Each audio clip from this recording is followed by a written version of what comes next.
Perkenalkan, saya Vina Agustina, calon guru penggerak Angkatan 10 Probolinggo, Jawa Timur. Hari ini saya akan menunjukkan aksi nyata modul 1.4 tentang diseminasi budaya positif di lembaga kami SMA Negeri 2 Keraksaan. Selamat menyaksikan. Assalamualaikum warahmatullahi wabarakatuh. Assalamualaikum warahmatullahi wabarakatuh. Bismillahirrahmanirrahim. Alhamdulillahirabbil alamin wa bihi nasta'in ala umuri dunya wa ala alihi wa sahbihi ajma'in. Amma ba'du. Yang kami hormati Wakil Kepala SMA Negeri 2 Keraksaan, rekan guru PU yang selalu kami banggakan. Pertama-tama marilah kita panjatkan puji syukur kehadirat Allah Subhanahu wa taala karena kita masih diberi nafas yang segar sehingga kita bisa berkumpul di waktu ini dalam rangka ada dua dari teman kita yang akan diseminasi terkait dengan aksi nyata pendidikan guru penggerak yang sudah melampaui pada modul 1.4 yaitu terkait dengan budaya positif. Sholawat dan salam selalu kita curahkan kepada junjungan Nabi besar Muhammad SAW. Sholawat kepada keluarganya, para sahabatnya, dan mudah-mudahan kita selalu digariskan sampai anak cucu kita untuk menjadi Muhammadan yang setia ila yaumil qiyamah. Amin. Baik Bapak Ibu guru yang selalu kami banggakan, pada kesempatan kali ini ada beberapa hal yang akan saya sampaikan dalam rangka diseminasi dua guru penggerak dari sekolah kita. Nanti ada penyajian terkait dengan apa yang sudah kedua guru ini pelajari di pendidikan guru penggerak khususnya pada modul 1.4 terkait dengan budaya positif, dengan harapan apa yang menjadi sajian nanti itu bisa berguna bagi kita semua. Barangkali ini akan menjadi sebuah praktik baik bagi kita tentunya yang belum guru penggerak. Barangkali ini menjadi kolaborasi, sharing pengalaman bagaimana kita menerapkan budaya positif mulai dari kesepakatan kelas dan tema-tema lainnya di pendidikan guru penggerak pada modul 1.4. Kemudian yang kedua, setidak-tidaknya tujuan dari kegiatan ini memberikan gambaran bagaimana perjalanan pendidikan guru penggerak, lebih-lebih akan memberi semangat yang tinggi kepada rekan-rekan yang masih belum berkesempatan untuk tergabung pada pendidikan guru penggerak, tentunya di angkatan-angkatan berikutnya. Jadi paling tidak ini menjadi gambaran semangat jika nanti sudah dibuka program pendaftaran program pendidikan guru penggerak di angkatan-angkatan berikutnya. Kemudian yang ketiga Bapak Ibu, tentunya di dalam pendidikan guru penggerak ini ada beberapa hal yang sangat baik sekali. Tentunya hal ini yang bagi yang belum mempelajari materi ini akan menjadi sesuatu hal yang baru. Kenapa? Karena memang itu diperuntukkan bagi pendidikan di dalam pendidikan guru penggerak. Banyak hal baru. Tentunya di dalam situ juga banyak materi-materi lainnya. Tentunya teman-teman yang masih berada pada modul 1.4 nantinya akan ketemu dengan modul-modul yang lain. Tentunya selain ilmu keguruan, juga ilmu ke-BK-an, juga ilmu ke kepala sekolah, juga ilmu kepengawasan. Makanya kalau ingin menjadi kepala sekolah, pengawas itu tidak perlu ikut pendidikan yang lainnya, cukup mengikuti pendidikan guru penggerak. Karena semua yang menjadi pendidikan kedua kepala sekolah, baik kepala sekolah maupun pengawas, itu sudah terangkum dalam pendidikan guru penggerak. Gitu. Jadi PGP itu intinya adalah tiket bagaimana kita bisa meraih dua bonus yang sudah disiapkan. Itu sudah ada permennya. Itu saja. Nah, baik Bapak Ibu, monggo silakan disimak yang menjadi paparan kedua CGP ini terkait dengan modul yang sudah sampai detik ini sudah pada modul 1.4. Monggo dipersilakan. Jadi kurang lebihnya simaklah dengan baik. Silakan ada kolaborasi, diskusi, tanya jawab. Itu saja. Kurang lebihnya saya mohon maaf yang sebesar-besarnya ini. Assalamualaikum warahmatullahi wabarakatuh.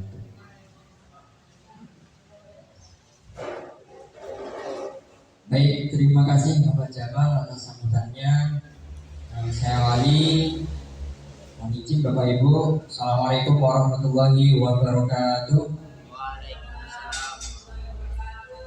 Masih semangat ya Bapak Ibu ya? Kalau masih belum semangat, saya coba callback lagi biar jawaban salam dari saya lebih kompak lagi, lebih lantang lagi. Gitu. Assalamualaikum warahmatullahi wabarakatuh.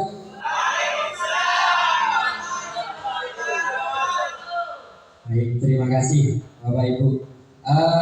Untuk kegiatan aksi nyata diseminasi dari program guru penggerak yang akan saya lakukan pada siang hari ini, perlu saya disclaimer dulu Bapak Ibu bahwa saya berada di depan ini bukan berarti saya pembawa materi atau bahkan menggurui Bapak Ibu.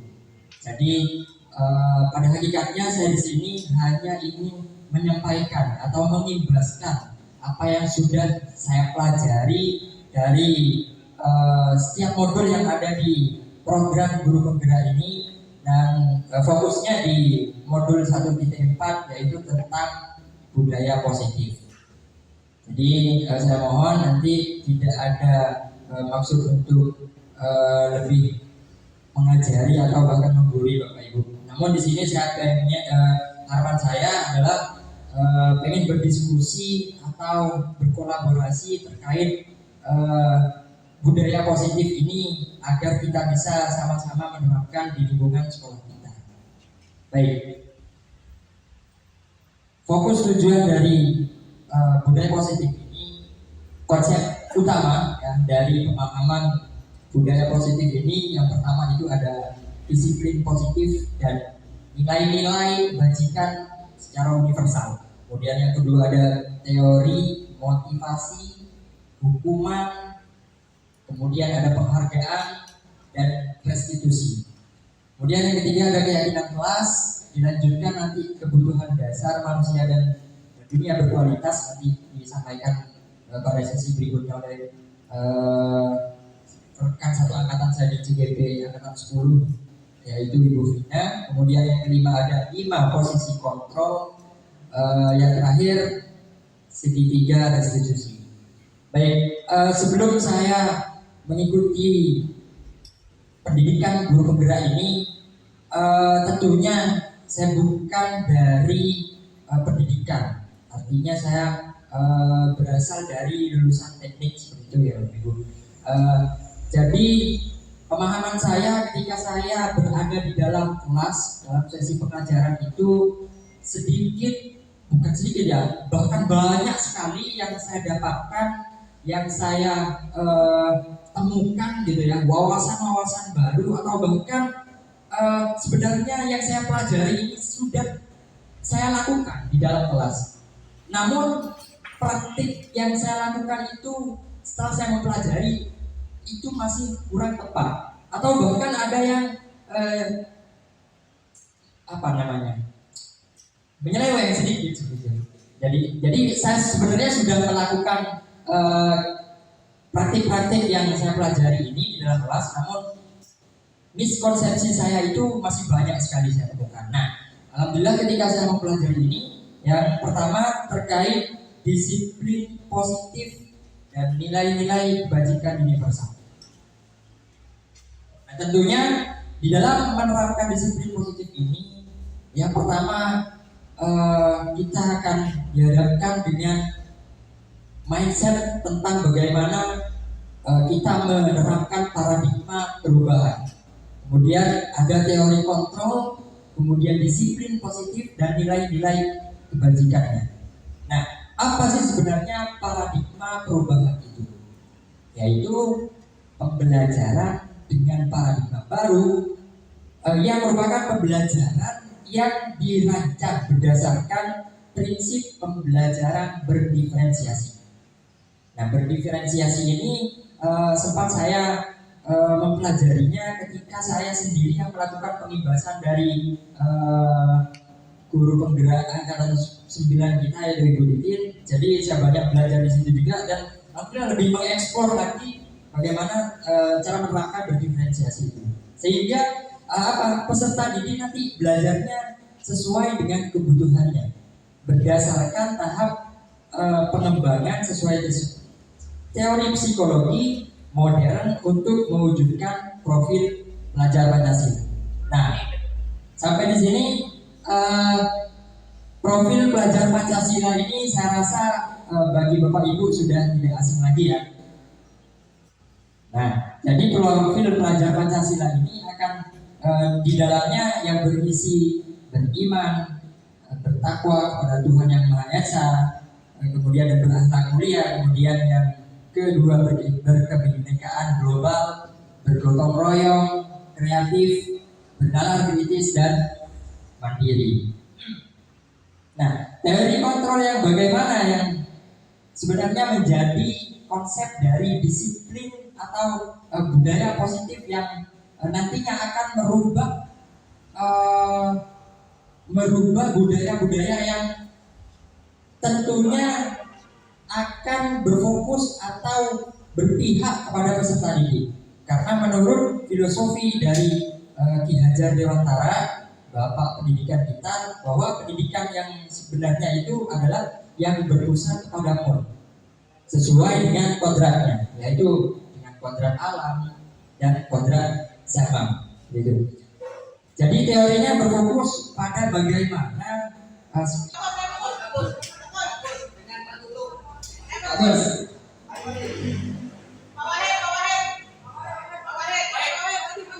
Wait.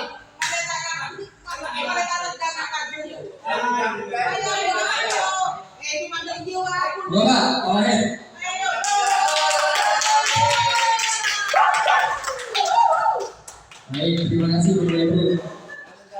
Jadi konsepnya seperti ini, Bapak. Jadi permainannya simpel saja, ya.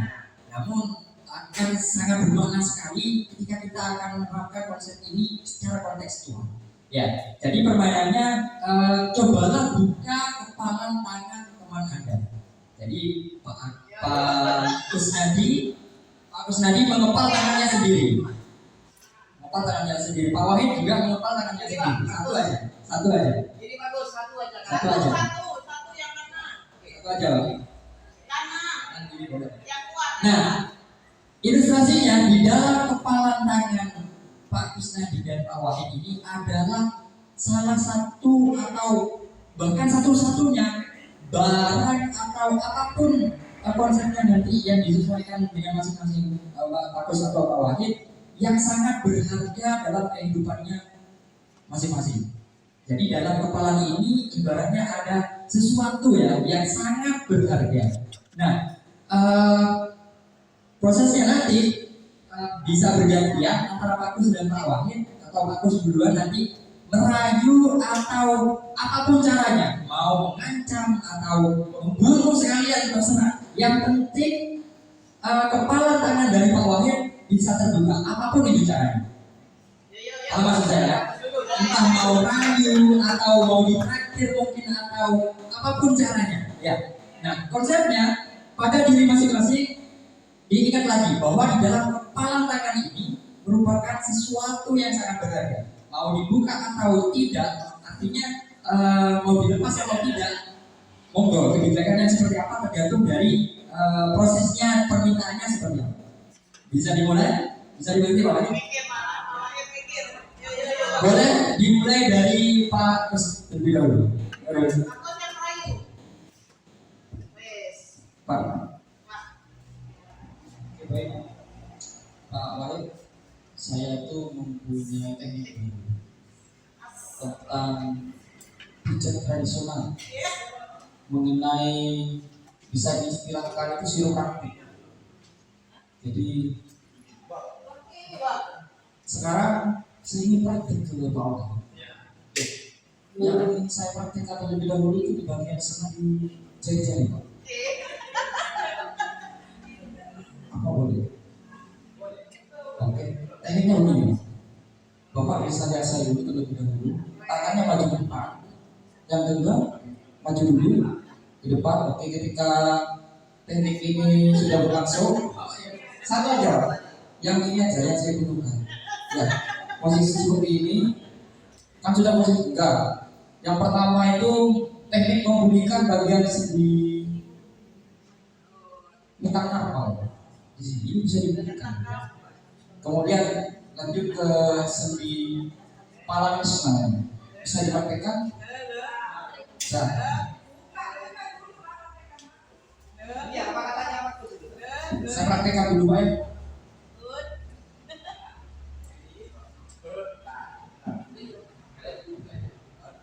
Terserah Bapak aja. Yang ada benda berharga di dalamnya ini, Pak.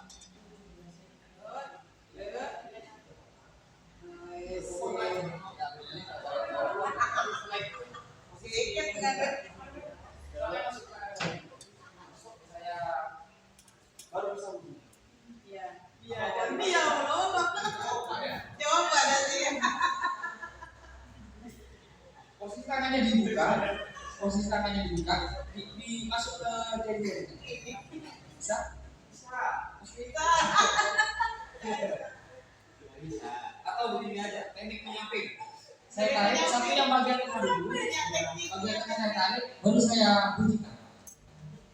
Bagaimana? Oke, asalnya. Dulu pernah saya sampaikan terutama di sekolah ini.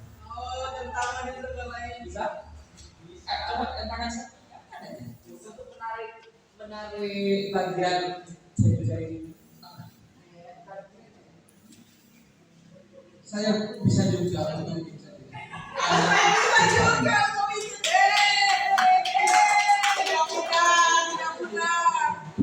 intinya mau dibuka atau tidak?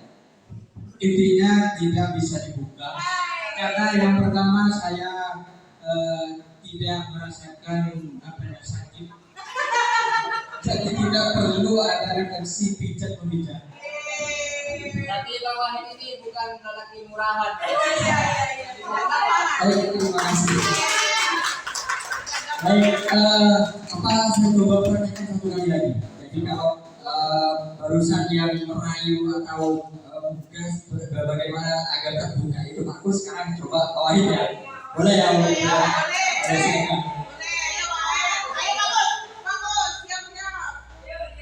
Cari cara yang spektakuler, Pak. Supaya bagus mau, Pak. Beri apa? Bukan bagus, apa nih? Pemerannya. Ini kira-kira tangan yang kanan apa yang kiri? Punya saya ini ada huruf ya. Ini hurufnya itu kalau di bahasa Arab ini seperti angka 18. Ya, betul. Saya takutnya sampai yang ini punya kelainan terbalik 81 bukan 18 ya. Banyak ada itu. Nah, ada orang berkelainan keliru. Iya. Iya.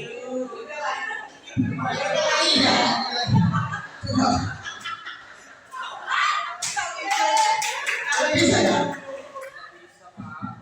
Nggak bisa.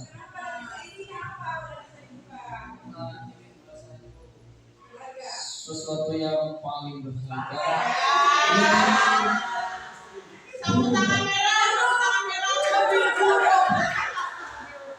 Nanti ini lebih mahal dari guru misinya. Masa depan Mas. Akan saya jaga. Apapun bentuknya. Gurunya.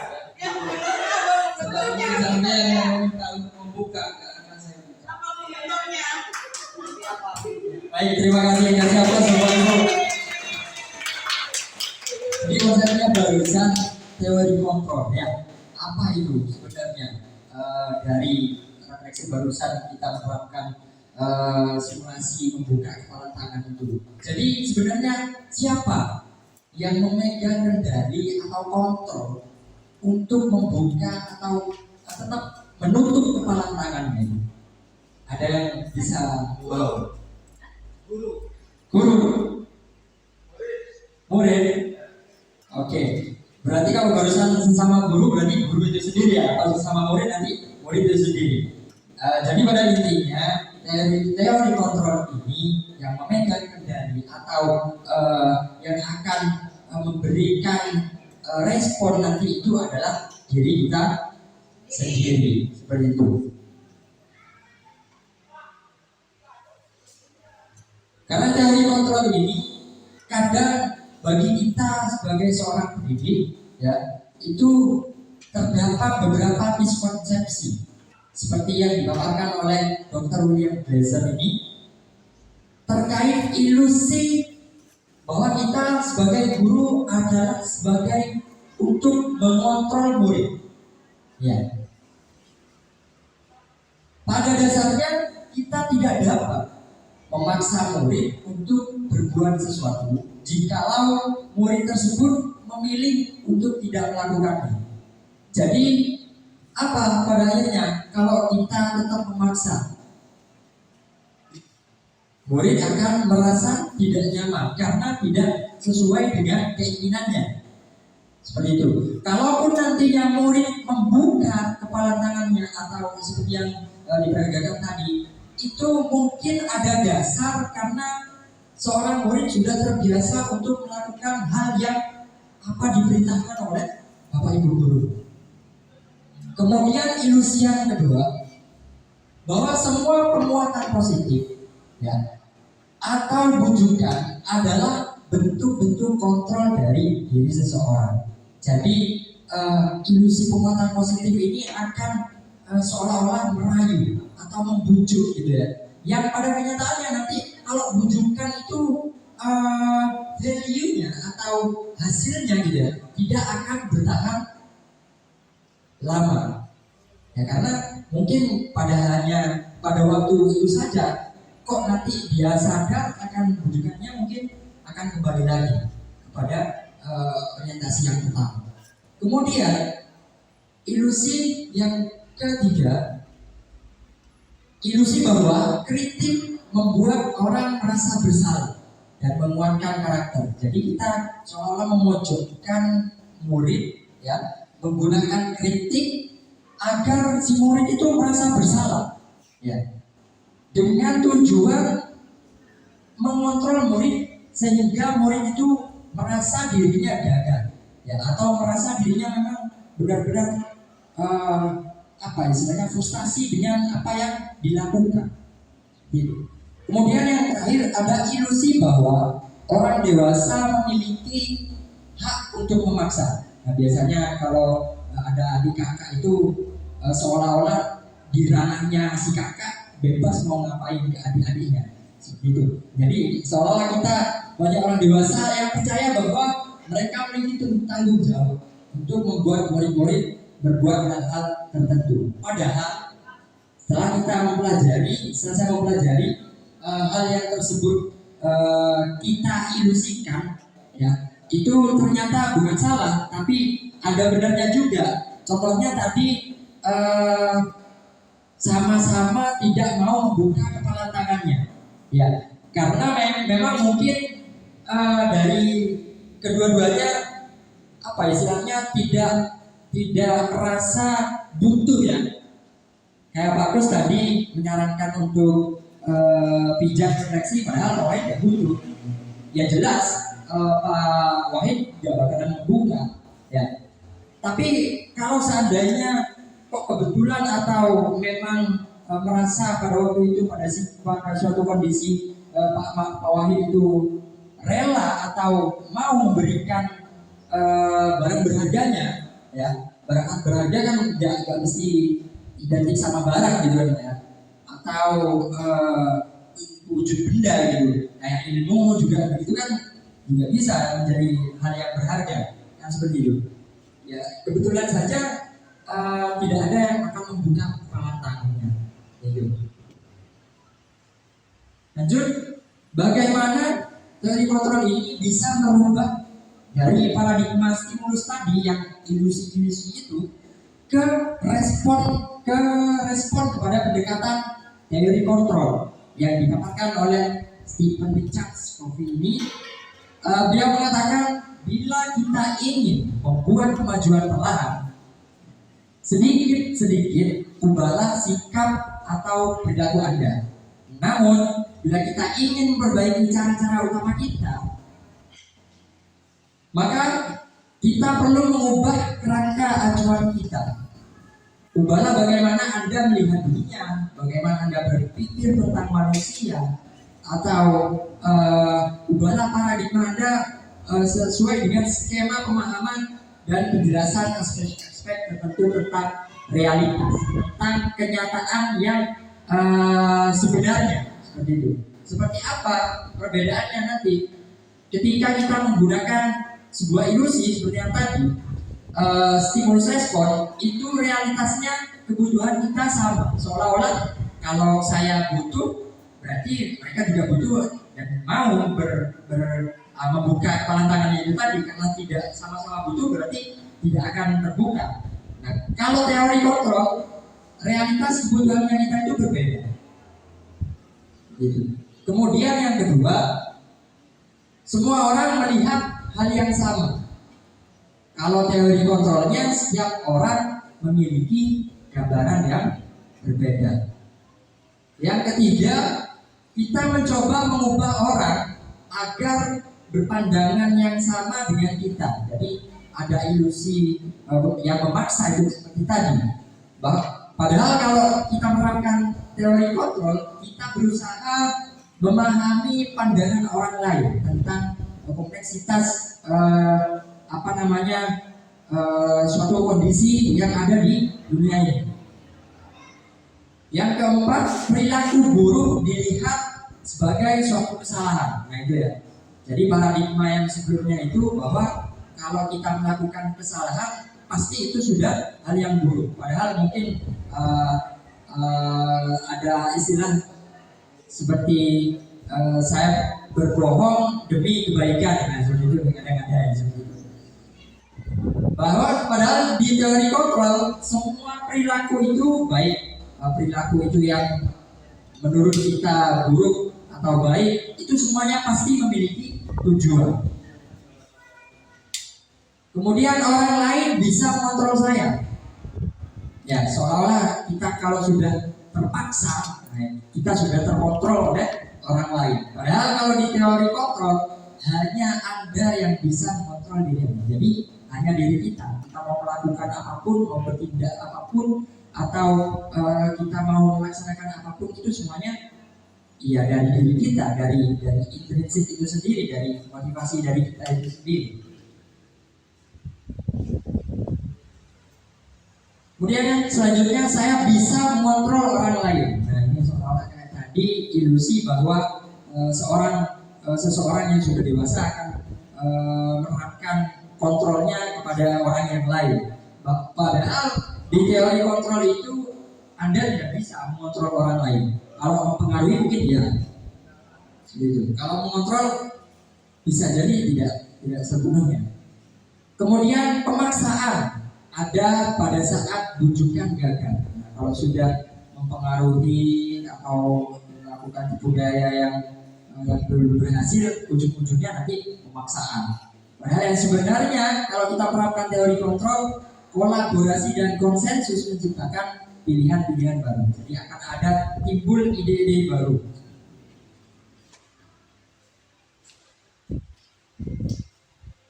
Lanjut kita ke disiplin positif. Oke.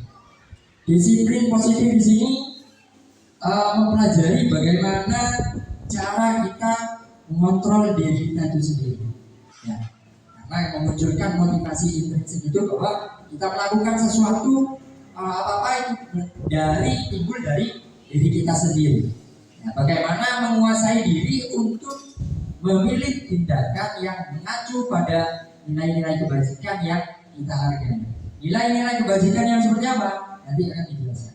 Seseorang yang memiliki disiplin diri itu berarti mereka bisa bertanggung jawab terhadap apa yang dilakukannya karena mereka mendasarkan tindakan mereka pada nilai-nilai kebajikan universal. Jadi apapun yang kita lakukan itu baik berdampak pada kesalahan atau kebenaran itu pasti ada tujuannya. Nah ini nilai-nilai kebajikan sebenarnya ada 6 ya. Salah satunya dari instansi di profil pelajar Pancasila itu yang sudah familiar bagi kita ada beriman, bertakwa, mandiri, berdaulat etis, berkebinekaan global, bergotong royong dan kreatif. Ada juga dari instansi IPO Primary Years Program atau PYP, sikap murid itu ada yang disiplinnya toleransi, rasa hormat, integritas, dan lain sebagainya di sini. Kemudian ada 9 pilar karakter. Ada cinta Tuhan dan segenap ciptaannya, kemandirian dan tanggung jawab. Nah ini termasuk dari nilai-nilai kebajikan. Ya. Kemudian di instansi yang lainnya juga petunjuk seumur hidup dan keterampilan hidup itu ada dapat dipercaya, lurus hati, kemudian di petunjuk hidup ada peduli, penalaran. Di 7 essential virtues juga ada empati, suara hati, dan yang terakhir di proyek nilai-nilai kebajikan, yaitu ada peduli, rajin. Itu ada banyak sekali nilai kebajikan, nilai-nilai yang berbudi luhur. Motivasi perilaku manusia menurut Gianni Johnson dalam bukunya Restoring School Discipline menyatakan ada 3 motivasi perilaku manusia. Yang pertama itu untuk menghindari ketidaknyamanan atau hukuman. Nah ini sering terjadi, bahkan mungkin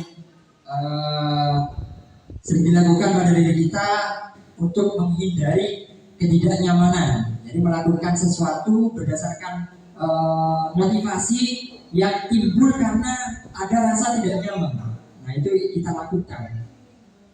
Atau bahkan karena ada punishment di situ.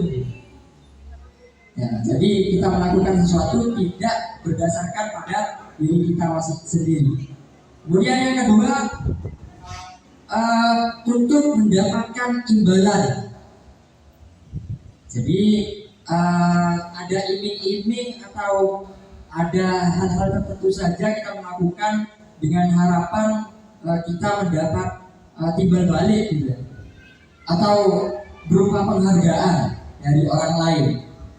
Kemudian yang ketiga, kita melakukan perilaku untuk menjadi orang yang mereka inginkan dan menghargai diri sendiri dengan nilai-nilai yang mereka percaya. Nah, seperti apa ketiga-tiganya ini? Itu akan kita bedakan ya antara hukuman, kesiswaan atau ibu PK ya. Jadi ada hukuman, di mana hukuman ini berbeda dengan konsekuensi dan restitusi. Nah kalau restitusi itu sendiri adalah proses bagaimana menciptakan kondisi bagi murid untuk memperbaiki kesalahan mereka.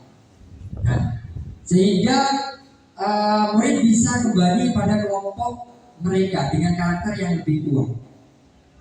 Nah, restitusi ini juga merupakan proses kolaboratif nantinya yang mengajarkan murid untuk mencari solusi dari masalah yang mereka buat, sehingga membantu murid berpikir tentang orang seperti apa yang mereka inginkan dan bagaimana mereka harus memperlakukan orang lain. Perbedaan yang sangat nampak dari ketiga-tiganya ini, kalau dilihat dari hukuman itu hanya satu arah ya. Jadi satu arah maksudnya hanya di satu sisi saja proses terjadinya hukuman itu. Artinya hanya ada satu kehendak di situ. Jadi tidak ada dua arah seperti yang pada konsekuensi. Jadi ada dua arah, maksudnya nanti akan ada dua kehendak atau dua kesepakatan. Jadi kalau bedanya hukuman itu, kalau kamu salah ya udah push up. Jadi kan hanya ada satu kehendak. Kalau si siswa berarti ya mau tidak mau ikuti aturan itu. Tapi kalau dengan konsekuensi itu akan ada dua arah atau ada dua kesepakatan. Nah, dua kesepakatan ini nantinya juga akan timbul dari keyakinan kelas nanti di slide yang berikutnya. Nah, jadi kalau sudah kita menggunakan konsekuensi itu tidak perlu lagi, contoh ada siswa mungkin yang tidak mengerjakan PR karena di dalam kelas, ya tidak perlu saya suruh lagi karena sudah ada kesepakatan atau sudah ada nilai-nilai keyakinan kelas. Secara sadar gitu ya, dari murid itu akan muncul inisiatifnya sendiri. Oh, berarti saya tidak mengerjakan PR itu karena sudah pernah ada kesepakatan baca Asmaul Husna mungkin. Jadi sudah langsung timbul karena sudah pernah ada kesepakatan, sudah timbul dua arah. Beda lagi kalau kita menggunakan yang restitusi loh. Jadi kalau di restitusi itu lebih kompleks lagi ya, lebih runtut lagi. Dihukum sama bapak itu masih ada emosi gitu kalau soalnya ketemu di jalan sampai nyapa gitu. Nah bedanya kalau konsekuensi ini karena sudah ada kesepakatan bersama, ya, karena sudah ada timbul dua arah di situ, ada keyakinan yang sudah disepakati sebelumnya, tetap akan merasa tidak nyaman, ya karena sudah konsekuensinya melakukan kesalahan itu.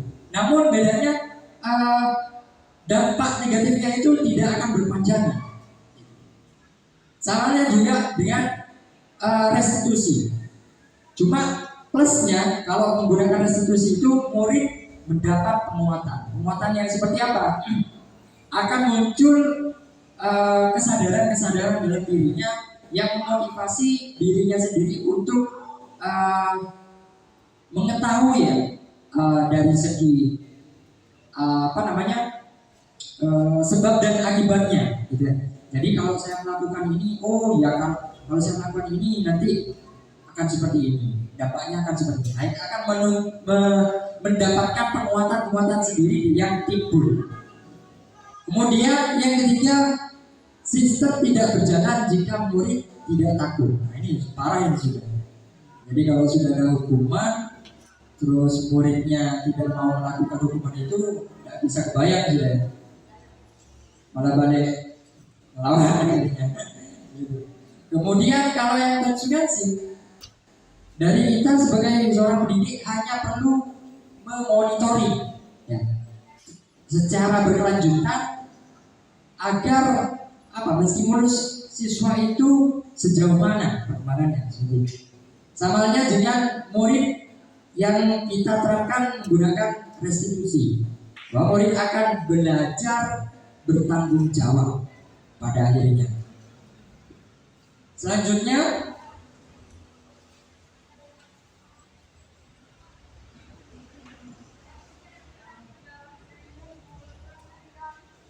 nah ini yang saya katakan tadi.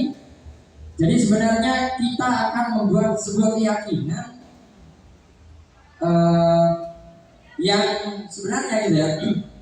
Keyakinan ini akan timbul ketika kita ada masalah. Kita masih tetap menggunakan hukuman atau peraturan di kelas. Yang kemudian nantinya kalau ciri-ciri dari peraturan kelas itu kira-kira apa ya? Pasti ada kata tidak, dilarang, gitu ya. Jadi konsepnya negatif gitu. Nah kemudian keyakinan kelas itu akan kita rubah menjadi sebuah kalimat positif. Contohnya seperti apa? Dilarang membuang sampah sembarangan. Kalau kita jadikan kalimat positif, buanglah sampah pada tempatnya, atau kebersihan itu sebagian dari iman. Nah, ini kan positif. Sudah meniadakan yang dilarang. Karena kesannya sempat saya juga mendapat wawasan baru ya dari Pak Ustadz saya ketika saya melarang ponakan saya kalau bisa, nah ini maknanya masih ponakan, kalau anak itu kalau bisa jangan terlalu banyak kata tidak, karena itu akan menstimulus secara berkelanjutan bahwa tidak itu akan berdampak pada perkembangannya seperti itu. Nah, di nilai keyakinan ini mengapa kita memiliki peraturan tentang contohnya ya, mengapa kita memiliki peraturan tentang penggunaan helm pada saat mengendarai kendaraan roda 2 atau motor. Itu pasti ada karena keselamatan ya. Kemudian mengapa kita memiliki peraturan tentang penggunaan masker dan mencuci tangan? Itu kalimat positifnya. atau nilai-nilai kebajikannya adalah kesehatan. Nah, nilai-nilai keselamatan atau kesehatan inilah yang kita sebut sebagai suatu keyakinan, ya, yang nantinya seseorang akan lebih termotivasi dari dalam, akan muncul kesadaran atau motivasi yang intrinsik, ya, sehingga lebih bergerak dengan sendirinya karena ya kesadaran itu sendiri, ya, dan bersemangat untuk menjalankan keyakinannya daripada hanya sekedar mengikuti serangkaian peraturan tertulis atau ikut-ikutan saja. Teman-teman yang ke sana ikut ke sana bersikap, ya, karena ada banyak faktor, mungkin takut dihukum juga, takut dimarahi seperti itu. Tapi bedanya kalau sudah timbul keyakinan, ya, kepercayaan dalam dirinya masing-masing bahwa menggunakan helm itu, oh ya, itu keselamatan. Kemudian mengapa harus cuci tangan, ya, kesehatan. Kemudian lanjut, di dalam keyakinan kelas ini tentunya akan bersifat lebih abstrak daripada peraturan yang lebih rinci dan lebih konkret. Kemudian keyakinan kelas berupa pernyataan-pernyataan universal. Nah, pernyataan ini yang akan menjadi keyakinan kelas senantiasa yang akan berbentuk dalam bentuk positif. Yang saya katakan tadi, kalimatnya akan berubah. Kemudian keyakinan kelas hendaknya tidak terlalu banyak sehingga mudah diingat dan dipahami oleh semua warga kelas. Nah, ini juga saya rasa untuk menerapkan keyakinan kelas itu kalau terlalu banyak juga khawatir lupa atau bahkan kita sendiri juga yang apa namanya tidak menerapkan itu karena saking dari banyak. Jadi disarankan tidak terlalu banyak. Kemudian semua warga kelas hendaknya ikut berkontribusi dalam pembuatan proyek keyakinan kelas lewat kegiatan curah pendapat melalui diskusi, ya, Bapak Ibu. Kemudian bersedia meninjau kembali keyakinan kelas dari waktu ke waktu. Nah, bedanya apa kalau peraturan dengan keyakinan? Nanti kalau peraturan, ini contohnya hadir di sekolah 15 menit sebelum pembelajaran dimulai. Nah, itu buanglah sampah pada tempatnya. Nah, ini yang paling nampak, ya. Kalimatnya masih negatif, dilarang, jangan, gitu biasanya. Nah, bedanya kalau keyakinan nanti akan berubah. Mandiri dan tanggung jawab, kemudian menghargai waktu. Kemudian yang tadinya berupa sebuah peraturan, buang sampah pada tempatnya atau dilarang membuang sampah sembarangan, itu menjadi tanggung jawab, kesehatan, dan peduli lingkungan. Kemudian yang dilarang merokok akan berubah menjadi sebuah keyakinan, yaitu keyakinan tentang kesehatan, peduli lingkungan, atau apa lagi biasanya, menghargai orang lain. Itu benar. Nah, contohnya keyakinan kelas ini selalu bersikap positif. Kira-kira kalau saya putar, ya, kalau tadi dari peraturan ke keyakinan, kira-kira keyakinan kelas yang pertama itu apa, Bang? Hadir bersikap positif.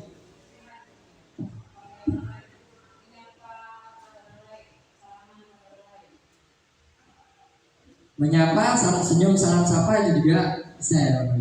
Senantiasa menjadi diri terbaik. Kira-kira untuk negatifnya seperti apa yang ada di kelas dari peraturan-peraturan sebelumnya? Apa kira-kira? Kalau kita kembalikan lagi, kalau tadi kan dari dilarang buang sampah sembarangan, itu menjadi menjaga lingkungan, kemudian kesehatan. Kalau senantiasa menjadi diri terbaik, kira-kira jangan malas, bisa, Bapak Ibu. Kemudian apa lagi kira-kira? Dilarang menggunakan sandal. Kemudian apa lagi? Bisa, bersikap jujur. Kalau yang konotasi negatifnya, kalimat negatifnya gimana? Biasanya kan kalau di peraturan itu jangan ini, dilarang ini, dilarang mencontek ketika ujian mungkinnya seperti itu. Kemudian lanjut, menghormati orang lain dan barang miliknya. Apa kira-kira? Dilarang mencuri gitu Pak ya? Benar. Dilarang merampas juga, nah seperti itu. Kemudian berkomitmen terhadap setiap tugas. Apa kira-kira?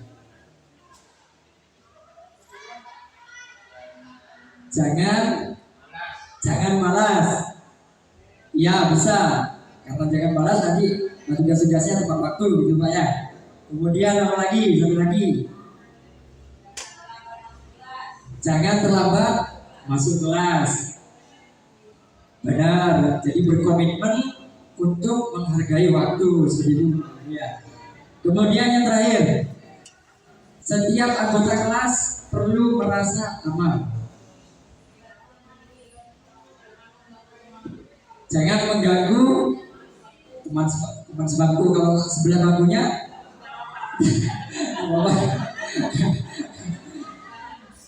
Jangan usir. Ya. Oke. Jadi pendalaman setiap keyakinan kelas ini dapat contohnya dilaksanakan pada MMS dengan baik dengan berbagai bentuk kegiatannya. Selanjutnya,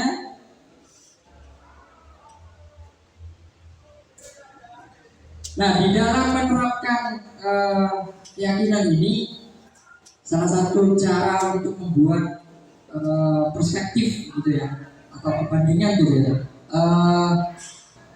dari pendalaman keyakinan kelas itu sendiri.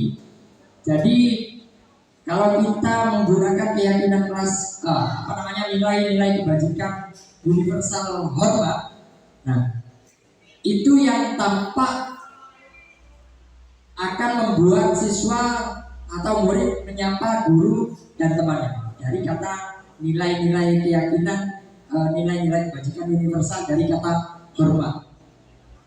Nah kalau menggunakan keyakinan hormat, nanti yang akan tampak murid atau siswa atau sesama atau seluruh stakeholder yang ada di sekolah akan menyapa, saling menyapa gitu. Kemudian nanti akan hilang atau tidak akan tampak lagi acuh kepada guru dan teman-teman. Kemudian yang tampak lagi, kalau kita sudah menghormati, berarti kita juga akan memberikan barang yang telah dipinjam. Nah, seperti itu.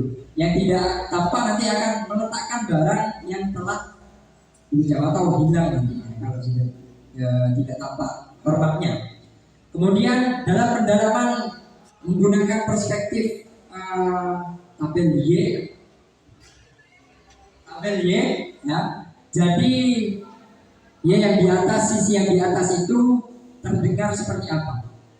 Kemudian yang di samping kiri terlihat apa yang dilakukan oleh murid. Kemudian yang sisi kanan berperilaku seperti apa. Nah, nanti kalau sudah muncul, sudah terkait keyakinan kelas. Nah, ini ada pelanggaran, ada motif, kebutuhan dasar. Kebutuhan dasar ini terkait bagaimana seseorang itu berperilaku untuk bertahan hidup. Ya.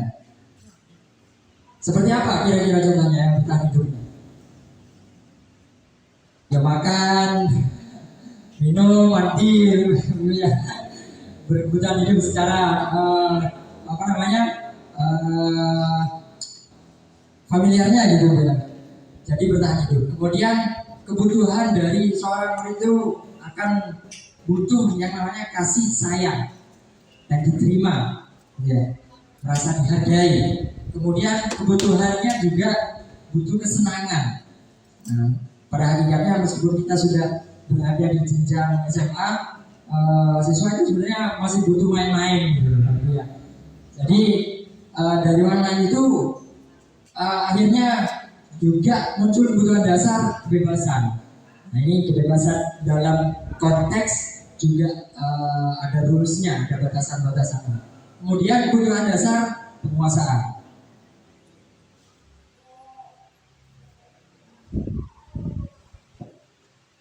Mungkin dari saya yang bisa saya sampaikan hanya sampai di keyakinan kelas. Yang selanjutnya saya serahkan ke Ibu Vina. Terima kasih atas perhatiannya Bapak Ibu. Mohon perhatiannya masih tetap mengikuti sampai sesi akhir. Dari saya, Assalamualaikum warahmatullahi wabarakatuh.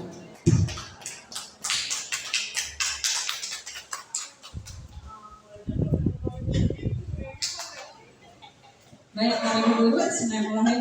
Assalamualaikum warahmatullahi wabarakatuh. Waalaikumsalam. Sudah menunjukkan hampir 12. 11.34, masih ada setengah jam lagi untuk babak selanjutnya. Nah, agar Bapak Ibu tetap semangat dan ini tetap berhubungan dengan materi berikutnya, maka kita akan melakukan ice breaking. Ice breaking yang mengeksplor ekspresi dari Bapak Ibu sekalian. Yaitu mari kita happy berkaraoke dan berekspresi ya. Jadi saya minta Bapak Ibu duduk depan sini menghadap ke layar. Karaoke-nya apa? Dan udah Bapak ya? Terlena. Masih ingat Lena kan? Masih ingat dia gitu ya.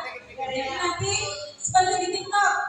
Kalau udah nyanyi mau stop langsung pinggir ya. Pindah ke nyanyi belakang. Bapak Ibu langsung karaoke dan ya boleh. Bapak Ibu sini silakan yang di depan monggo Bapak tutup di depan ya Pak. Ayo pasukan duluan biasanya pasukan. Monggo. Karaoke bergantian, berekspresi. Ekspresinya diluapkan saja. Pasukan tolong bisa dicoba dulu nah. Boleh sambil senyum, boleh sambil sedih, mungkin ada masalah di rumahnya, boleh sambil marah-marah ya silakan maju aja biar kena video. Videonya dari sini nak. Videonya dari depan, kan ekspresinya di depan. Ekspresinya kan dari sini. Monggo Bu Aini, Pak J. Sudah kemarin iya, saya mana belakang ada langsung dari saya. Mungkin sampean ngerti enggak saya di bisanya gini. Masih kalian gitu enggak boleh langsung belakang langsung dari sini. Napas tak boleh.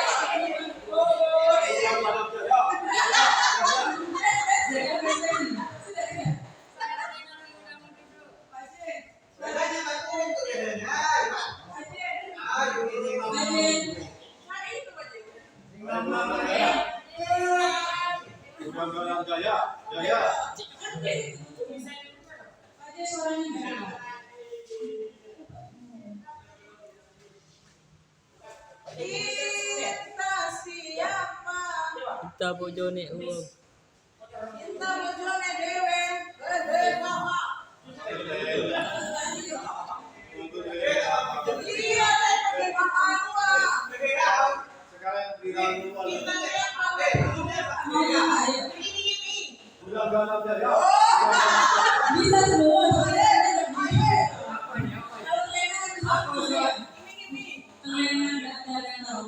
Tahu yang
Bu, Win.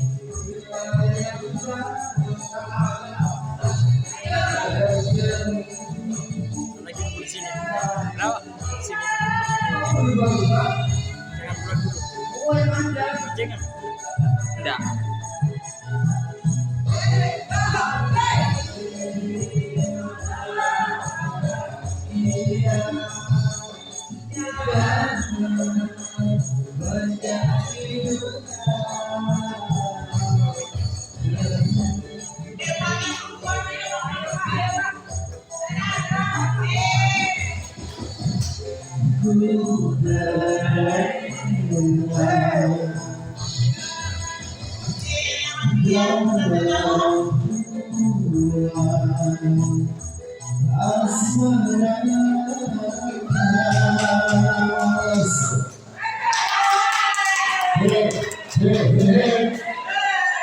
Berhubungan dengan materi saya pada siang hari ini, yaitu di manakah ini Pak Rizal? Pak Rizal? Tidak ini. Buat yang beneran kapan ya? Iya, kita lagi nggak apa-apa. Nanti materi berikutnya adalah memposisikan diri kita dalam mengembangkan atau mewujudkan budaya positif dalam lingkungan sekolah kita, terutama pada umur kita. Ada 5 posisi Bapak Ibu. Yang pertama adalah posisi penghukum. Yang posisi penghukum saya pribadi pernah menghukum ya. Dimana ketika menghukum ini biasanya ciri-cirinya mata melotot begini, ya. Kemudian tangan tunjuk. Apa lagi? Posisi tubuh perlu begini, perlu ya. Hei kamu, gitu. Kamu terlambat sini. Nah, dengan intonasi yang tinggi. Ini posisi penghukum. Tanpa dilanjutkan kata-katanya, maka siswanya pasti akan terjadi kaget, takut, shock ya, tertekan. Salah sudah kecil merasa tertekan ya. Enggak sih. Ya, beraneka ragam. Ada yang mungkin biasa aja. Di rumah saya juga sering dimarahi gitu ya. Ada siswa seperti itu. Ada yang mungkin karena dia anak manja, anak papi mami gitu ya. Yang biasanya ayo berangkat sekolah. Mungkin begitu ibunya. Mungkin kamu saya yang hei dan begini ya. Belum ngomong saya sudah lari ya. Tertekan. Saya melapor ke KPK dan sebagainya.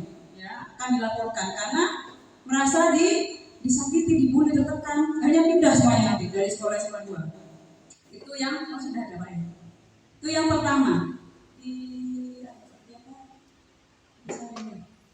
Kemudian posisi yang kedua adalah ini merasa dikasihani, ingin merasa dikasihani, kemudian pembuat rasa bersalah ya. Ada kalanya dulu dia ingin membuat orang lain itu merasa bersalah. Biasanya ekspresinya begini, suaranya memelas ya. Gimana kamu? Saya bilang apa? Kalau perlu sampai nangis. Saya kan sudah berkali-kali bilang sama kamu.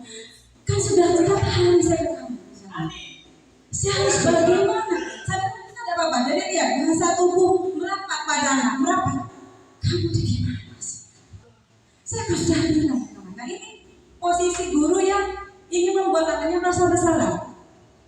Bagaimana efeknya ke anak kita? Dia pasti merasa bersalah. Ingat, anak kita heterogen ya. Yang kena pada pembuat rasa bersalah, dia pasti merasa bersalah. Ya Allah, aku salah ternyata, berdosa kok sampai ibuku nangis begini gitu ya. Aku harus bagaimana? Aku harus puasa seminggu ibu biar aku bisa menyelesaikan masalahku, dosaku. Nah, sampai begitu anaknya. Ingat, udah Bu, yang itu tidak semua siswa, tapi ada yang begini. Kemudian berikutnya lagi adalah teman. Ya, mungkin ada guru yang nyaman ketika dia dekat dengan anak-anak, cuma kadang tidak ada batas sehingga merasa terlihat seperti teman. Biasanya guru begini ramah, ya, bercanda, dan kita ketika negur pun sambil tertawa. Misalnya anggap saja namanya Mawar ya. Mawar, oh kamu kerjakan tugas ya, yang mana dia kerjakan? Oh tidak apa-apa, ya tidak apa-apa, besok ulangi lagi ya. Yang apa nanti kamu berdua sama saya kerjain tugas. Nah ini posisi yang sebenarnya dia ingin dekat. Kedekatan ini betul sebenarnya ya, cuma ketika melampaui batas ini yang mungkin kurang baik efeknya karena kita. Jadi anak kita tuh merasa biasanya begini, kalau guru itu tidak apa-apa, ada tugas, tidak usah sudah, tidak apa-apa kalau Bu Vina tidak apa-apa.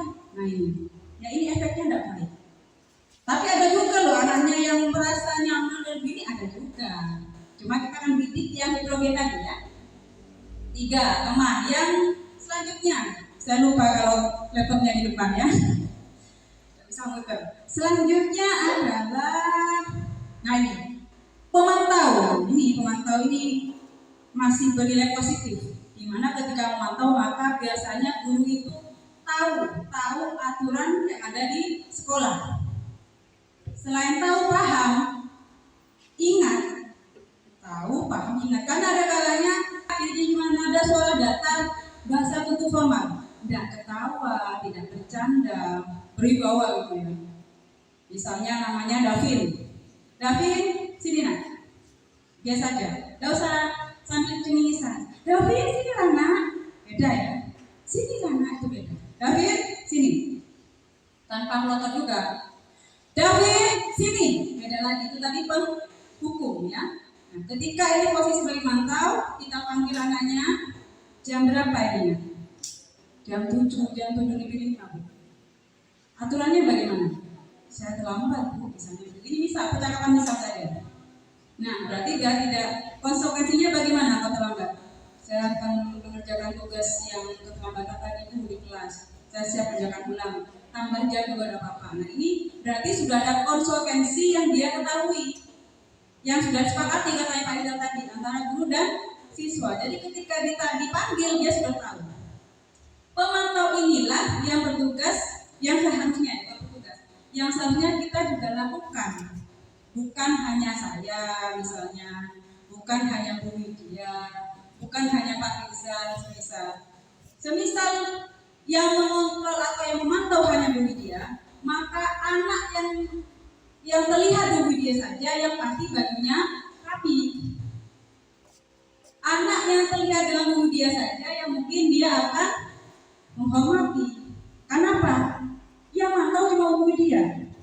Tapi ketika semua orang memantau Bu Diana, saya Pak Jeffrey, maka anak itu dimanapun dia berada di sekolah ini akan merasa terpantau dan otomatis dia pasti seragamnya selalu rapi.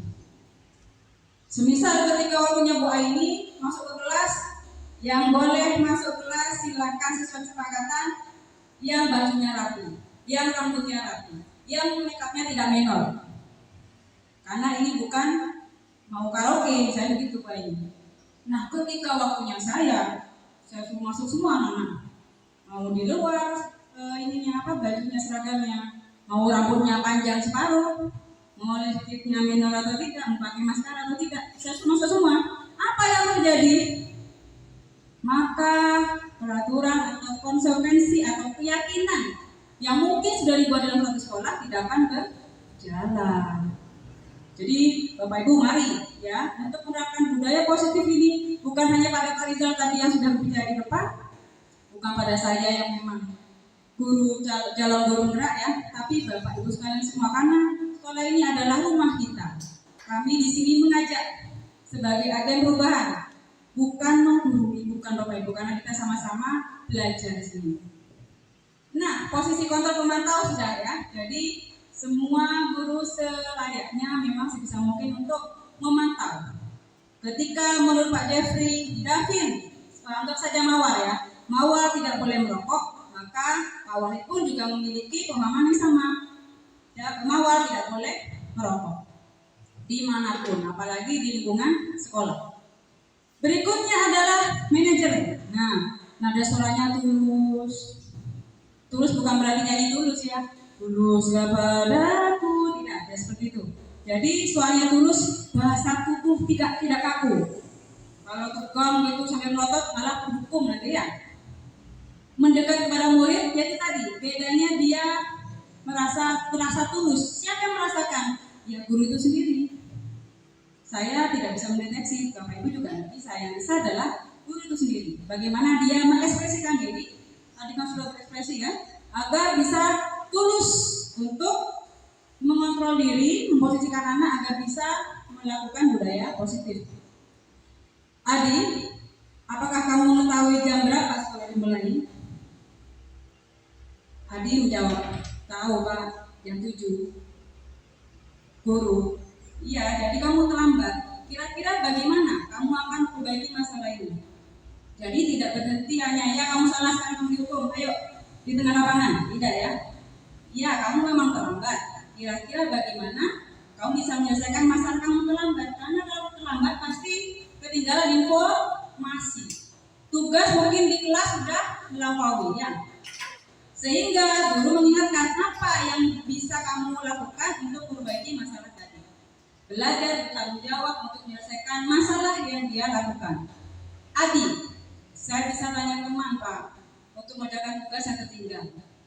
Jadi dia sudah bisa melatih diri untuk bertanggung jawab. Beda dengan posisi kontrol yang lain ya. Anak di sini dituntut untuk bisa bertanggung jawab. Guru, baik, itu bisa dilakukan.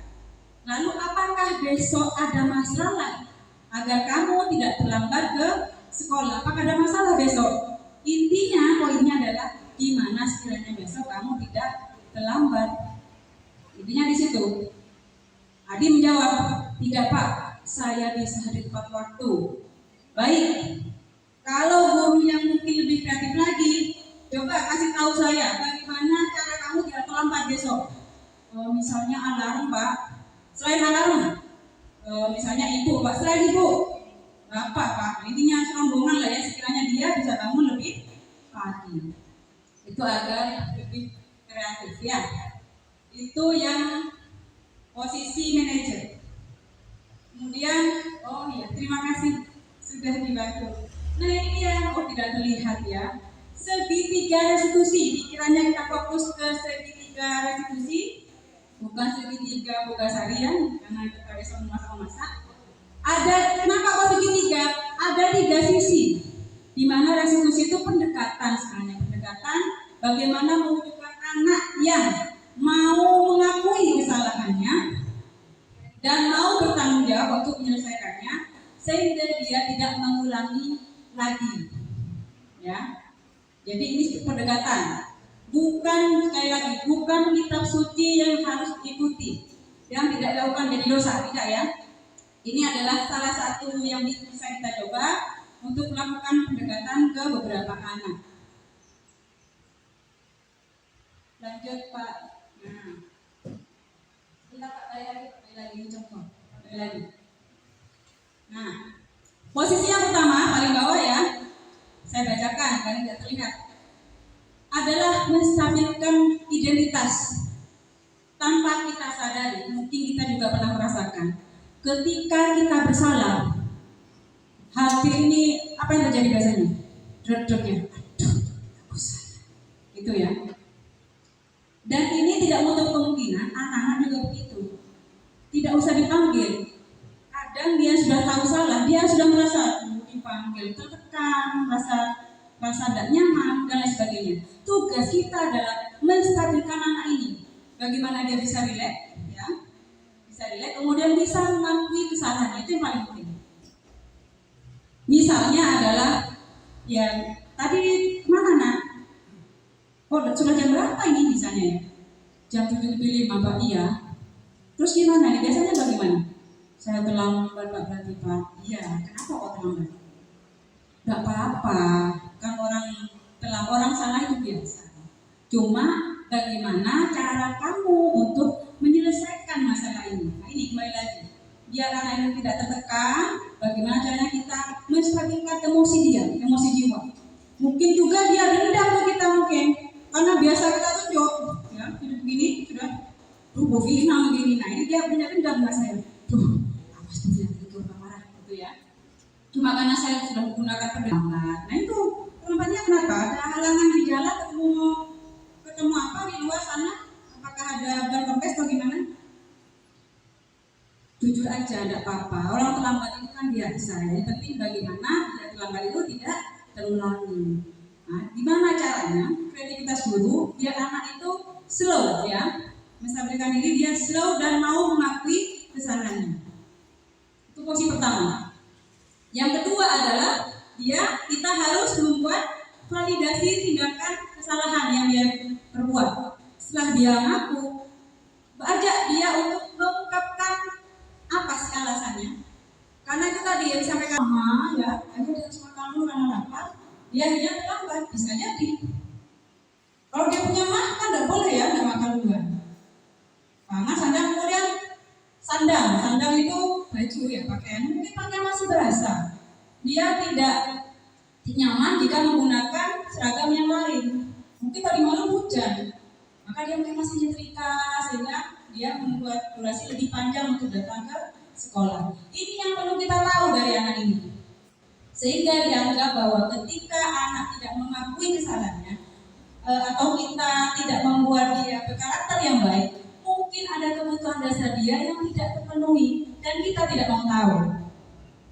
Ya misal tadi datang terlambat langsung membersihkan lapangan misalnya, ya itu berarti kita tidak mau tahu kebutuhan dasar dia apa. Maka di restitusi ini yang bagian kedua kita harus validasi kesalahan dia mau mengakui kesalahan dan dia mau menyelesaikannya. Ya, dari siapa misalnya? Dari anak ini, bukan dari kita. Karena kembali lagi teori kontrol ada mengatakan yang mengontrol adalah diri sendiri. Kita mau memaksa bagaimanapun yang tadi Pak Kus dengan Pak Wahid ya. Kalau memang bukan kehendaknya dia tidak akan membuka tangannya. Sama.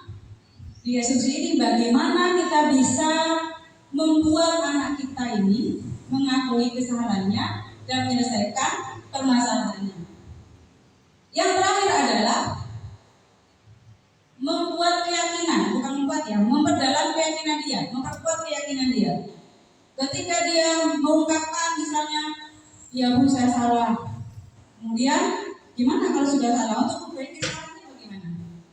Saya akan mengerjakan tugas dan sebentar lagi. Saya ketemu semuanya Bu. Kalau perlu saya tambahan waktu sebentar lagi untuk menyelesaikan tugas. Baik. Sekarang untuk ke depannya, keyakinan apa yang perlu kamu tahu dan perlu kamu terapkan sehingga hal ini tidak terulang lagi. Siap Bu, saya akan lebih menghargai waktu, saya akan lebih menghormati orang lain. Karena di sini lagi yang mengajar adalah Bu Riana misalnya. Sebagai bentuk saya menghormati Bu Riana, maka saya akan datang tepat waktu di jam beliau. Keyakinan ini yang perlu kita temukan dalam benak anak-anak, dalam hati anak-anak, dalam karakternya mereka sehingga mereka membentuk karakter yang positif. Nah ini yang saya ada contoh yang sudah saya adegankan ya bersama Daniel. Ini hanya contoh, sebenarnya Bapak Ibu bisa sekreatif mungkin dibandingkan saya.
Sabar ya Bapak Ibu, masih loading.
Mari kita saksikan bersama Bapak Ibu ya, tentang restitusi pada anak kita yang sedang menggunakan sandal, yang seharusnya menggunakan sepatu.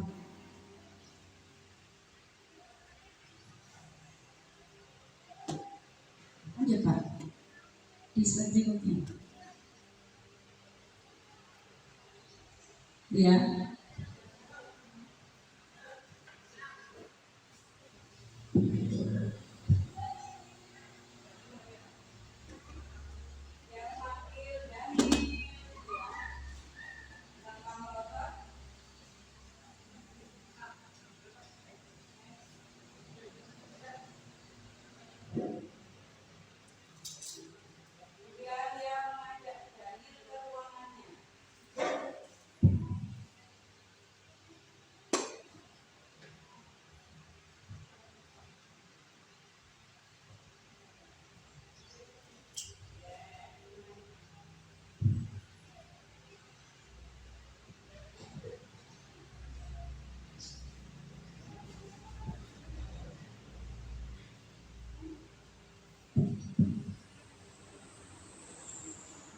Sudah. Lihat ekspresinya saja nih Bapak Ibu, lagi error di soundnya.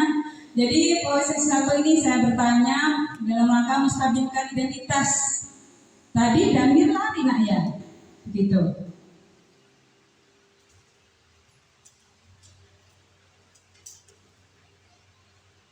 Nah kalau saya terjemahkan ya, iya Bu, tadi saya ke kamar mandi kemudian menggunakan sandal, ketemu Bu Vina, begitu. Ini masih menstabilkan suasana ya. Oh enak ya, pakai sandal bisa leluasa nak ya, enggak gerak kakinya, enggak sakit nak ya. Atau ada yang sakit? Tadi saya begitu. Jadi kita bagaimana caranya lagi relax ya.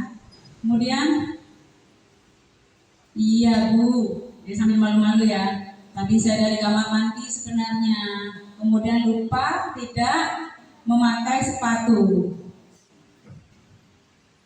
Lanjut.